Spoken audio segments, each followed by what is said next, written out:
Gold trusted gold buyers మీరు తాకట్టు పెట్టిన బంగారాన్ని విడిపించి ఈ రోజు ఉన్న మార్కెట్ ధరకు కొనబడను. హాయ్ నమస్తే, వెల్కమ్ టు ఎడ్రీమ్ మీడియా. నేను మీ రొద్దం శ్రీనివాస్. ఆ మధ్య జంతర్ మంతర్లో ఏదైతే ఒక ఆందోళన జరిగిందో నీట్ లీకేజ్ మీద, అది దేశవ్యాప్తంగా ఒక సంచలనమైంది, ఒక ఉద్యమాలకు ఊపిరి పోసిందని కూడా చెప్పుకోవచ్చు మనం. అలాంటిది గత 17 రోజులుగా జార్ఖండ్లో ఇదే విద్యార్థులు ఉద్యమాలు చేస్తున్నారు. జార్ఖండ్ రాష్ట్ర ప్రభుత్వ నియామకాల కోసం నిర్వహించినటువంటి జేపీఎస్సీ పరీక్షలో అక్రమాలు జరిగాయని, పేపర్ లీకేజీ వల్ల అనర్హులకు ఉద్యోగాలు వచ్చాయని చెప్పి దాని మీద విద్యార్థులు అక్కడ ఆందోళన చేస్తున్నారు. అక్కడ కూడా విద్యార్థుల మీద లాఠీ చార్జ్ చేయడం జరిగింది. ఏదైతే కాంగ్రెస్ ప్రభుత్వం జంతర్ మంతర్ వద్ద జరిగినటువంటి ఏదైతే లాఠీ చార్జ్ మీద స్పందించిందో, అక్కడ కాంగ్రెస్ భాగస్వామ్యంలో ఉన్న ప్రభుత్వము చేసిన లాఠీ చార్జ్ మీద ఎందుకు స్పందించట్లేదనే ఒక డిమాండ్ కూడా వినిపిస్తుంది. దీని గురించి మనతో మాట్లాడడానికి ప్రముఖ సినీ నిర్మాత, సామాజిక విశ్లేషకులు తమ్మారెడ్డి గారు ఉన్నారు. సార్ నమస్తే.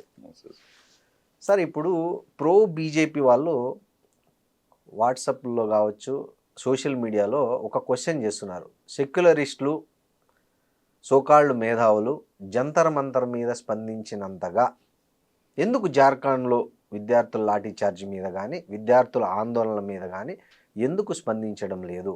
అంటే జంతర్ మంతర్ వల్లే వీళ్ళు విద్యార్థులు కాదా అనేది ఆ వర్గం నుంచి బాగా ఒక ఒత్తిడి లాంటి ఒక మెసేజ్ల ఉద్యమము ఒకటి మొదలైంది.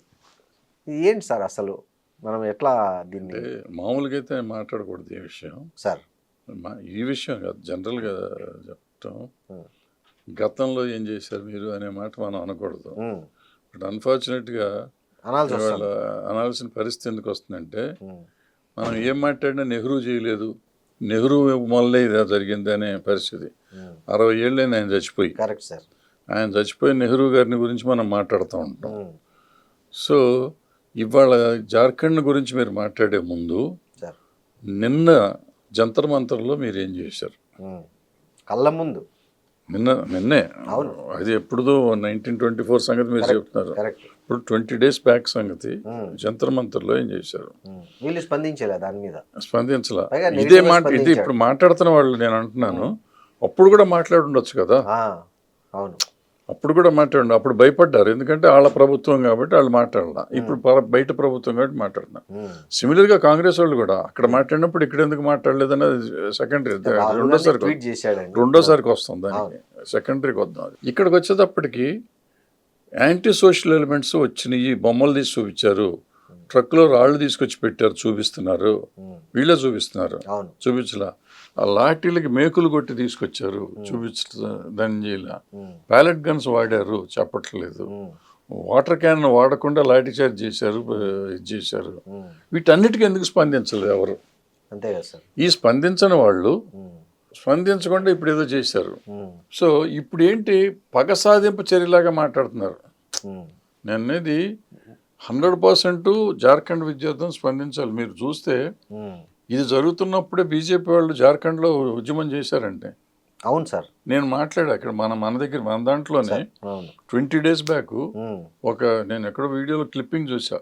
బీజేపీ వాళ్ళు చేస్తున్నారు ఇప్పుడు దీని మీద, జేపీఎస్ మీద చేస్తుంటే అది చూసి, మరి జార్ఖండ్లో చేస్తున్నప్పుడు ఇక్కడ ఎందుకు సపోర్ట్ చేయరని కూడా అడిగాను నేను. రూల్ ఫర్ ఆల్ కదా. అదే అక్కడ విద్యార్థులకి ఒక తేడా, ఇక్కడ అక్కడ అపోజిషన్ పార్టీ ఉంటే మీరు ఉద్యమం చేస్తారు, ఇక్కడ చేస్తున్న వాళ్ళు ఎందుకు సపోర్ట్ చేయరు అనేది నాకు వచ్చినప్పుడు. సో సిమిలర్గా నేను ఇవాళ సడన్గా నువ్వు ఏదో మాట మార్చావు అంటే నీకు లేదు. అవును, నేను ఆల్రెడీ 20 రోజుల కిందే మాట్లాడాను. అంటే జార్ఖండ్లో ప్రొటెస్ట్ మొదలెట్టక ముందే ఉద్యమం స్టార్ట్ చేశారు నిజంగా చెప్పాలంటే బీజేపీ వాళ్ళు. ఓకే, అది వాళ్ళే చెప్పుకోవట్లేదు. అవును, చెప్పుకుంటే బాగుండదు. ఇప్పుడు సరే, ఇప్పుడు అది ఇట్లా అక్కడ మాట్లాడని వాళ్ళు, అక్కడ అరాచకం చేసిన వాళ్ళు, అక్కడ ఇదంతా ఎందుకు జరిగింది అంటే, ఈ రోజుకి 15 రోజుల నుంచి పార్లమెంట్ జరుగుతుంటే ప్రైమ్ మినిస్టర్ గారు కానీ, హోమ్ మినిస్టర్ గారు కానీ వచ్చి ఒక స్టేట్మెంట్ జరిగింది తప్పని చెప్పడమే కదండి. ఇంట్లో ఏమీ లేదు, ముఖం చాటేయాల్సిన అవసరం లేదు. హోమ్ మినిస్టర్ పార్లమెంట్కి రాకపోవడం వస్తున్నారు, లోపలికి రావట్లేదు. అవును, అదే లోపలికి రావట్లేదు, పార్లమెంట్ లోకి వస్తుంది చూపిస్తున్నారు, టీవీలో కనపడుతుంది. కూడా సభలోకి వచ్చి మాట్లాడాలి, సభలోకి వచ్చి మాట్లాడాలి కదా. ఏముంటుంది, అవును చేశారు, తప్పు జరిగింది, ఉమ్. ఈ భవిష్యత్తు జరగకుండా చేస్తాం, అంతే కదా వీళ్ళు అంతే, చెప్పేది. వీళ్ళు అంతే చెప్తే ఏమన్నా చెప్పేది. చంపుతాం పొడుస్తాం, ఏముండదు. అది లేకుండా అవాయిడ్ చేస్తున్నారు. ఇవాళతో రేపటితోనే వాళ్ళతోనే సభలు అయిపోతాయి, అవును. మర్చిపోతారు అంతా వెళ్ళి. అవును. ఎందుకు అట్లా అవాయిడ్ చేస్తారు? ఎందుకు? అప్పుడు మణిపూర్ జరిగినప్పుడు అదే చేశారు. అసలు మణిపూర్ ఇంకా వరస్ట్ సార్, ఎన్ని అప్పుడు నెలలు జరిగింది అది. ఎన్ని నెలలు జరిగినా ఏమీ చేయకుండా లాస్ట్లో వచ్చి ప్రైమ్ మినిస్టర్ గారు ఉమ్. 2:30 గంటలు మాట్లాడి 2 గంటల 24వ నిమిషం నుంచి దాని గురించి ఒక 2 స్టేట్మెంట్లు ఇచ్చారు. 2 గంటల 24 నిమిషాలు వేరే విషయాలు మాట్లాడారు. అవును. అపోజిషన్ నెహ్రూ నుంచి వచ్చారు. కరెక్టే సార్. వచ్చి లాస్ట్లో వీళ్ళు వాకౌట్ చేసినాక ఓ ఘటన బహుత్ దుర్భర్ హై, భయంకర్ హై, ఏదో సంథింగ్ అంతే, ఒకటి కంటి తుడుపు లాగా. ఖండించారు, దాన్ని ఖండించి వెళ్ళారు. సో ఇది కాదు, ఇది రాజకీయం కాదు. వాళ్ళు అడుగుతుంది, బీజేపీ వాళ్ళు అడుగుతుంది, జార్ఖండ్లో జరుగుతున్నప్పుడు ఎందుకు మాట్లాడట్లేదు, ఇక్కడ ఎందుకు మాట్లాడలేదు, మాట్లాడదాం, అందరం మాట్లాడదాం. అవును, మనం అందరం ఒకటే. కరెక్ట్. మనిషి అన్నవాడు ఎక్కడైనా ఒకటే. బీజేపీ వాడు అవ్వచ్చు, కమ్యూనిస్ట్ అవ్వచ్చు, కాంగ్రెస్ అవ్వచ్చు, ఎస్ఎస్ఎస్పి అవ్వచ్చు, ఏదన్నా అవ్వచ్చు, జార్ఖండ్ జేఎం అవ్వచ్చు, ఎవరైనా ఒకటే. అందరం కలిసి మాట్లాడదాం. సమస్య ఒకటి, సమస్య కోసం మాట్లాడతాం అనేది మనం అందరం నేర్చుకుందాం. అది మాట్లాడతల్లా. సో ఇప్పుడు మనం ఏంటంటే ఊరికే ఏమంటే జార్ఖండ్లో లాఠీచార్జ్ చేయడం తప్పు. 100%. ఇప్పుడు ఊరికి వాళ్ళని మనం సమర్థించుకోవడానికి ముందు వాటర్ క్యాన్ కొట్టారు కదా, ఆ తర్వాత లాఠీచార్జ్ చేశారు, ఆ తర్వాత ఎందుకు వీళ్ళు 17 రోజులు ఎందుకు మాట్లాడలా? ఇదే ఉద్యమం జరిగినప్పుడు అక్కడ 20 రోజులు మాట్లాడలేదని మనమే తిట్టాం. అవును. మరి ఇక్కడ ఎందుకు నువ్వు చేయాలి కదా, వెంటనే పిలవాలి కదా. పిలవాలి. ఎందుకు పిలవాలా? పిలిచాలి కంపల్సరీగా. పిలవలేదు. సో ఇప్పుడు మళ్ళీ ఇక్కడ ఇంకో విచిత్రం ఏంటంటే, అక్కడ హోమ్ మినిస్టర్ అమిత్ షా గారు ఢిల్లీ పోలీస్ని హోమ్ మినిస్ట్రీలోకి వస్తారు, సెంట్రల్ హోమ్ మినిస్ట్రీలోకి వస్తాను కాబట్టి అమిత్ షా గారిని మాట్లాడమంటున్నారు. అమిత్ షా ఆర్డర్ ఇస్తాడా? అమిత్ షా ఇస్తే లాఠీచార్జ్ చేస్తారని చాలా మంది మనతో వాదిస్తున్నారు. హోమ్ మినిస్టర్ ఆర్డర్ ఇవ్వడానికి మనకు అందరికీ తెలుసు, బట్ హోమ్ మినిస్టర్ పర్మిషన్ లేకుండా కూడా వీళ్ళు చేయరు. 100% చేయరు. ఏ పోలీసులు అంత పోలీసులు ధైర్యం చేయరు. చట్టాన్ని చేతిలోకి తీసుకుని ఈ రౌడీలు వచ్చిన దాని మీద ఎందుకు తీసుకోవట్లేదు యాక్షన్? వాళ్ళ ఫేస్ ఐడెంటిఫికేషన్ కెమెరాలు కూడా పెట్టారు, పెట్టి వాళ్ళ మీద కేసులు పెట్టారు. అవును. మరి ఇవన్నీ వీళ్ళు చేయలేదని మనం వీళ్ళు సమర్థిస్తూ ఉంటారు.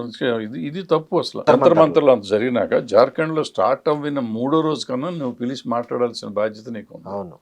మాట్లాడకపోవటం పెద్ద తప్పు. ఇది 100% తప్పు, దాన్ని ఖండించాల్సిందే. మొన్న మరి వీళ్ళు అసెంబ్లీకి వెళ్ళినాక మరి ఆ పిల్లోడిని ఎత్తుకెళ్ళారు, అంతవరకు చూసా. లోపలికి వెళ్ళి ఏం జరిగింది తెలియదు. మళ్ళీ ఏం లేదు, అతను వచ్చాడు, పాల్గొన్నాడు. అతను 9 రోజుల పాటు దీక్ష చేసి నీరసంగా ఉన్నా కూడా వచ్చి ప్రొటెస్ట్లో పాల్గొన్నాక లోపలికి రానిచ్చారు అతను. అవును, రానిచ్చారు. ఇంకోటి ఏం సార్, జార్ఖండ్ ప్రభుత్వం ఏం చేసిందంటే, ఏ బోర్డు మీద అయితే ఆరోపణలు వచ్చాయో ఆ బోర్డు చైర్మన్ను, సభ్యులను అందరూ రాజీనామా చేశారు. వాళ్ళ మీద కేసులు బుక్ అయ్యాయి. వేరే జంతర్ మంతర్లు ఏం జరిగింది చెప్పండి? ఇప్పుడు నీట్ పేపర్ లీకేజ్ మీద చేసినప్పుడు విద్యాశాఖ మంత్రి రాజీనామా చేయడానికి ఎంతకాలం పట్టింది? జార్ఖండ్లో ఏమో అక్కడ ప్రభుత్వం హేమంత్ సోరెన్ సీఎంగా ఉన్నాడు, ఆయన వాళ్ళందరూ రాజీనామా చేశారు. సో అంతవరకు మనం అప్రిషియేట్ చేయాలి వాళ్ళను ఫస్ట్ ఆఫ్ ఆల్, అంటే ఈ ఉద్యమం మొదలైన. ఇంకోటి, జార్ఖండ్లో ఇంత ఆందోళనకు పిలుపునిచ్చిన ఏబీవీపీ ఏదైతే బీజేపీ అనుబంధ విద్యార్థి విభాగం, అది ఎందుకు జంతర్ మంతర్ మీద కానీ నీట్ పేపర్ లీకేజ్ మీద కానీ ఏ ఒక్క చోట ఒక్క మాట మాట్లాడిన చరిత్ర అయితే ఏబీవీపీ లేదు. అంటే మీరు కొన్ని విషయాలకే స్పందిస్తారా?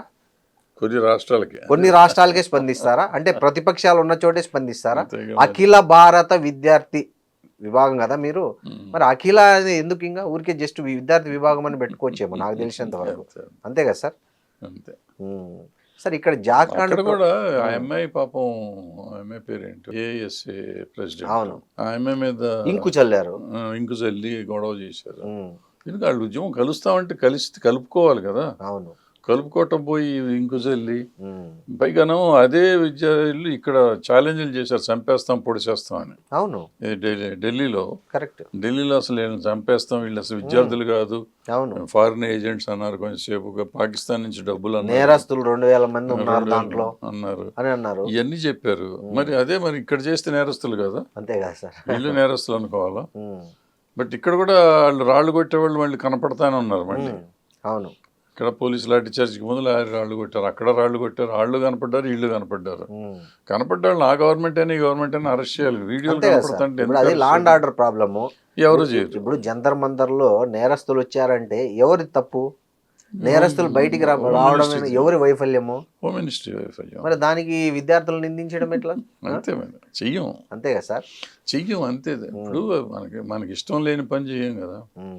సో ప్రభుత్వాలు తల వంచాల్సిన పరిస్థితి వచ్చింది సార్. అన్నీ వస్తున్నాయి వాళ్ళ రాష్ట్రం దేశంలో.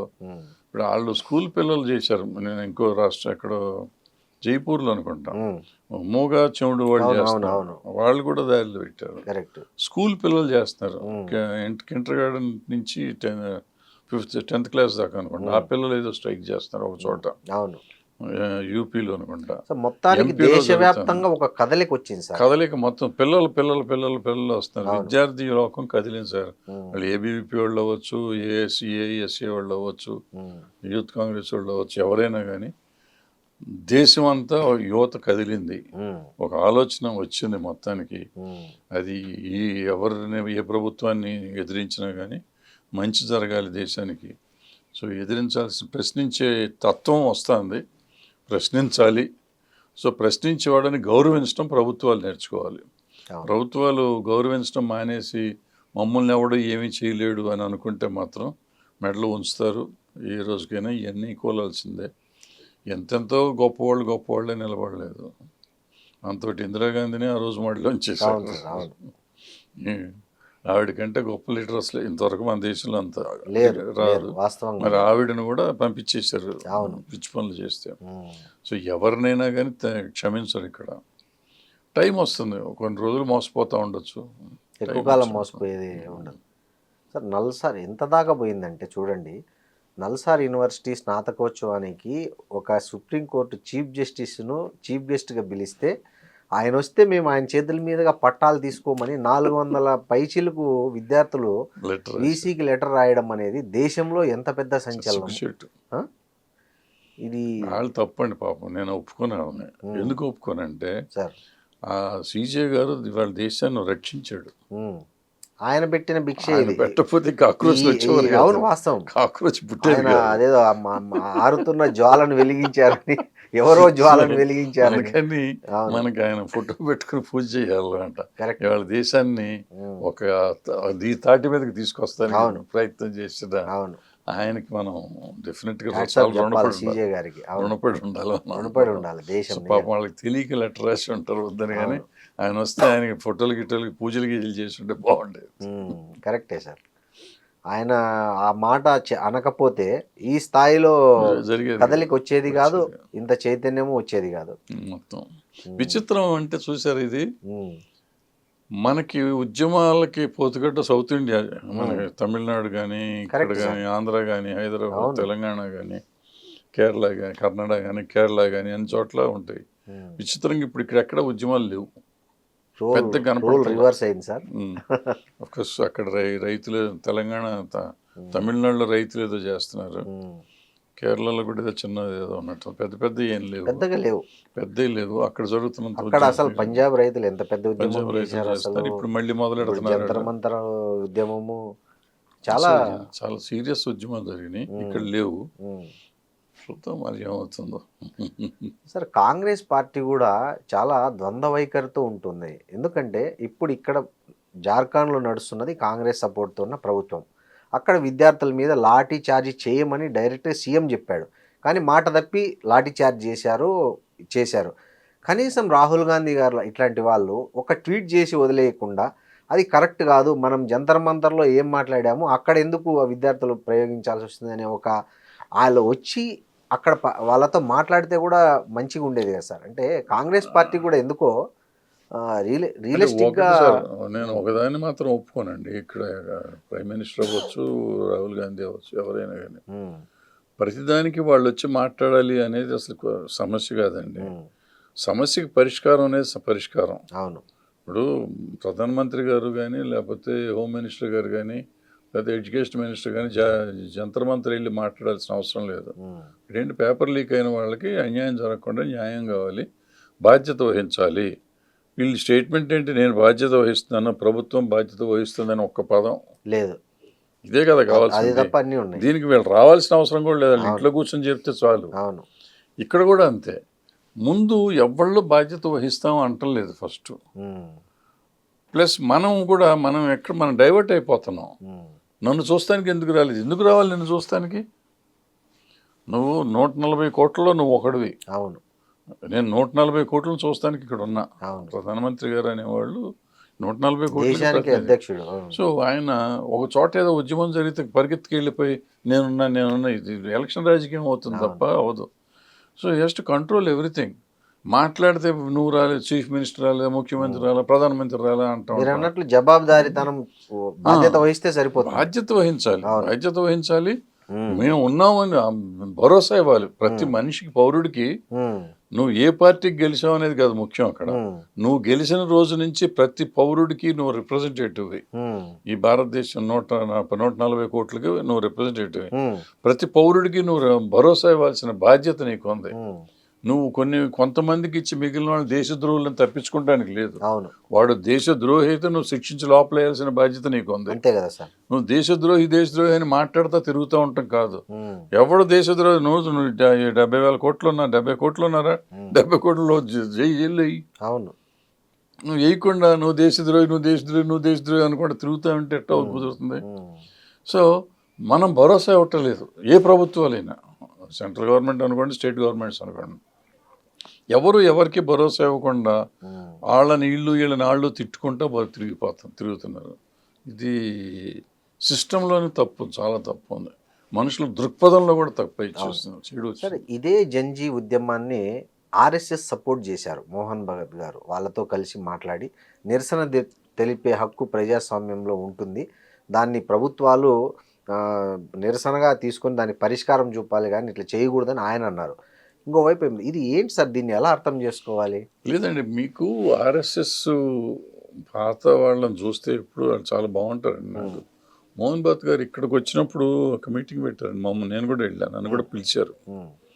పిలిస్తే నేను మీ పార్టీ కాదు కదా, నన్ను ఎందుకు పిలుస్తున్నారు అన్నా. నేను లేదు రండి అన్నారు. వెళ్ళాను నేను 2-3 ఏళ్ల కింద. ఇది వెళ్ళినప్పుడు నేను ఒక ప్రశ్న వేశాను.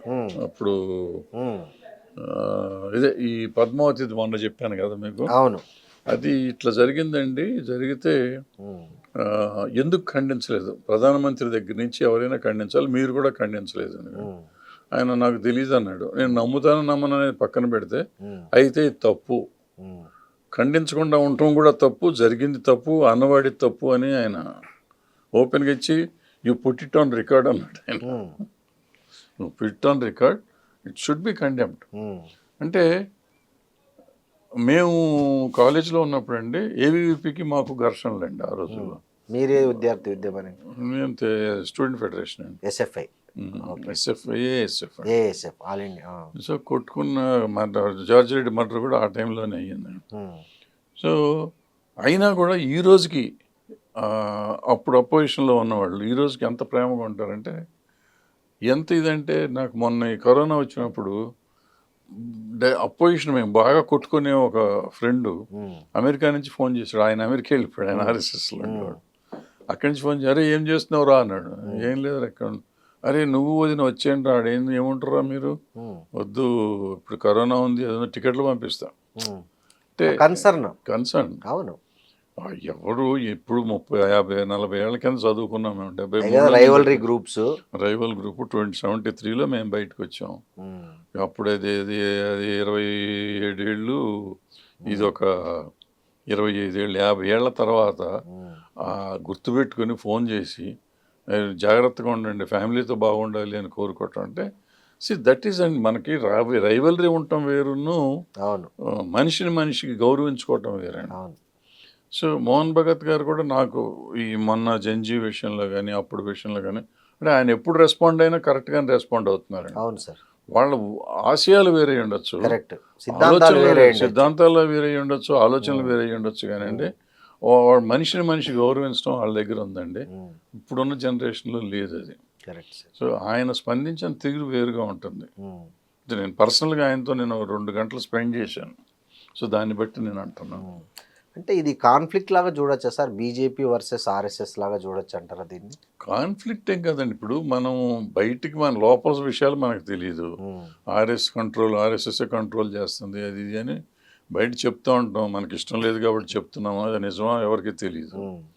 డెఫినెట్గా ఆర్ఎస్ఎస్ ఇన్ఫ్లుయెన్స్ ఉంటుంది. ఆర్ఎస్ఎస్ లేకపోతే బీజేపీ లేదు అఫీషియల్గా. వేరే ఆర్ఎస్ఎస్ 2 సీట్లకి వెళ్ళిన దీన్ని ఆర్ఎస్ఎస్ బిల్డప్ చేసుకుంటూ వస్తేనే కదా ఇవాళ సమాజం డెవలప్ అయింది. సో ఆర్ఎస్ఎస్ స్లోగన్ తీసుకునే కదా ఇవాళ హిందుత్వాన్ని తీసుకుని వాళ్ళు బీజేపీ వచ్చింది. సో ఆర్ఎస్ఎస్ని పక్కన పెట్టేసే స్థాయి ఏం లేదు వీళ్ళకి. అయితే వాళ్ళు టోటల్గా వాళ్ళు ఆ ఆర్గనైజేషన్ నాకు తెలిసినంత వరకు రాజకీయంలోకి రాకూడదు అనేది వాళ్ళ పాలసీ. సో ఆ పాలసీతోనే పనిచేస్తున్నారు. పాపం ఈరోజు కూడా వాళ్ళకి ఇచ్చే స్టైఫండ్ కూడా తిరిగి ఇచ్చేస్తారంట. ఏమన్నా సేవకులు ఉంటారు కదా, అవును సార్, ఆ సేవకులకి ఏదో ఒక అమౌంట్ ఇస్తారు నెలకి. ఆ అమౌంట్లో వాడుకుని బ్యాలెన్స్ తీసుకెళ్ళి వెనక్కిస్తారు. చాలా నిజాయితీ అంత సిన్సియర్గా నిజాయితీగా ఉంటారంట. అంత మంచి ఆలోచనలు ఉండే మనుషులు వాళ్ళు. సో వాళ్ళకి ఆ సిద్ధాంతం పరంగా తేడా ఉన్నా కానీ వాళ్ళు చేసే విధానాన్ని గౌరవించాలండి. మనం ఆ మనుషుల్ని గౌరవించాలి, ఆ సిద్ధాంతాలు మానవత్వాన్ని గౌరవించాలి మనం. సో ఆ దానికి మోహన్ భగత్ గారు చేయడం చీఫ్. సో ఆయన కూడా అదే ఆలోచనలో ఉంటారు. సో ఆయన చెప్పింది ఏంటి, పాపం కుర్రవాళ్ళు లేకుండా ఏమీ లేదు, ఆ పిల్లల్ని మనం గౌరవించాలి అన్నాడు ఆయన. అవును, వాళ్ళ బాధను అర్థం చేసుకోవాలి, మనుషులు కాబట్టి అర్థం చేసుకోవాలి, వాళ్ళు ఏ పార్టీ వాళ్ళు అనేది కాకుండా అర్థం చేసుకోవాలి అన్నాడు. అందులో తప్పే ఉంది. అదే ప్రైమ్ మినిస్టర్కి ఎగెనిస్ట్గా చెప్పినట్టు కాదు కదా. అవతల వాళ్ళు అర్థం చేసుకోవట్లేదు కాబట్టి వీళ్ళు అర్థం చేసుకోకూడదు. ఈయన కూడా అదే మాట్లాడితే ఈయన కూడా ఆ ఘాట్లో కట్టేసేవాళ్ళం. అవును, అంతే కదా sir. Prime minister, home minister మాట్లాడట్లేదు, ఈయన మాట్లాడలేదు అంటే ఆ ఘాట్లో కట్టేవాళ్ళం. బట్ ఈయన మాట్లాడుతున్నాడు కదా సార్. ఈ మధ్య ప్రభుత్వాలు ఏ ఉద్యమానికో నిరసనకో భయపడిన ప్రతిసారి పోలీసులను లాఠీలను ముందు పెట్టడం అనేది ఒక ఆనవాయితీ అయిపోయింది. అంటే ప్రజాస్వామ్యంలో ఒక గౌరవప్రదంగా కావచ్చు, న్యాయపరంగా కావచ్చు, ఒక నిరసన, ఒక ఆందోళన తెలిపే హక్కును హరించడం అనేది ఎంతవరకు కరెక్ట్ సార్? ఇక్కడ ఎలక్ట్రిసిటీ కోసం అప్పుడు చేస్తే గుర్రాలతో తొక్కిచ్చారు చంద్రబాబు నాయుడు గారు. కాల్జుల్లో కూడా ముగ్గురు చనిపోయారు. తర్వాత తెలంగాణ ఉద్యమం వచ్చినప్పుడు కొట్టారు, మమ్మల్ని లాఠీ చార్జ్ చేశారు, స్టీర్ గ్యాస్లు వేసారు, మేము దెబ్బలు తిన్నాం, జైల్లో పెట్టారు మమ్మల్ని, చాలా మంది తెలంగాణ ఉద్యమంలో పాల్గొన్నారు. సో ఇవన్నీ చూసాం. అన్ని మామూలు ఉద్యమాల్లో కూడా ఏదైనా ఉద్యమం చేస్తే పోలీసులు వచ్చి లాఠీ చార్జ్ చేస్తూనే ఉంటారు. సో మనం తయారయ్యే వెళ్ళాలి. ఉద్యమంలో దూరిన వాడు దెబ్బలు కొడతాడు. ఇప్పుడు చూడండి ఎంత ఎంజాయ్ చేస్తున్నారు వాళ్ళు.